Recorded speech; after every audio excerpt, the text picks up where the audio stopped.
എല്ലാവർക്കും നമസ്കാരം. ഇന്ന് ഞാൻ വന്നിട്ടുള്ളത് നല്ലൊരു ഉരുളക്കിഴങ്ങ് കറിയുടെ റെസിപ്പി ആയിട്ടാണ്. ചോറ്, ചപ്പാത്തി, പൂരി, അപ്പം ഇവയുടെ കൂടെ എല്ലാം സെർവ് ചെയ്യാൻ പറ്റും. 4 ഉരുളക്കിഴങ്ങ്, 3 സവോള, ഒരു നല്ല പഴുത്ത തക്കാളി ഇവ വലിപ്പം കുറച്ച് കട്ട് ചെയ്ത് കുക്കറിലേക്ക് ഇട്ട് കൊടുക്കാം.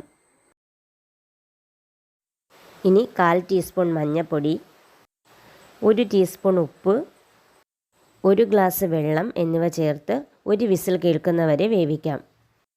പൊട്ടാറ്റോ, തക്കാളി, സവോള ഇവ വെന്ത് വന്നിട്ടുണ്ട്. 2 ടേബിൾ സ്പൂൺ എണ്ണ ചൂടാക്കി 1 ടേബിൾ സ്പൂൺ മുളക് പൊടി ഇട്ട് റോസ്റ്റ് ചെയ്യാം.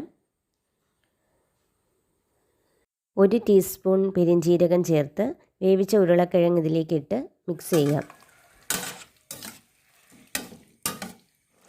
മല്ലിപ്പൊടി 1 ടേബിൾ സ്പൂൺ ചേർത്ത് ഒന്നുകൂടി മിക്സ് ചെയ്യാം.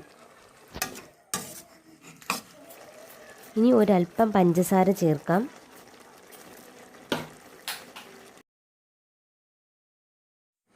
കുറച്ച് ഗ്രേവി വേണം, അതുകൊണ്ട് അല്പം വെള്ളം കൂടി ചേർക്കാം. ഇനി ഇതിലേക്ക് കുറച്ച് കറിവേപ്പില കൂടി ചേർത്ത് ഇളക്കി കൊടുക്കാം. ഉരുളക്കിഴങ്ങ് വേവിച്ചിട്ടതുകൊണ്ട് ഒരുപാട് സമയം തിളപ്പിക്കേണ്ട ആവശ്യമില്ല.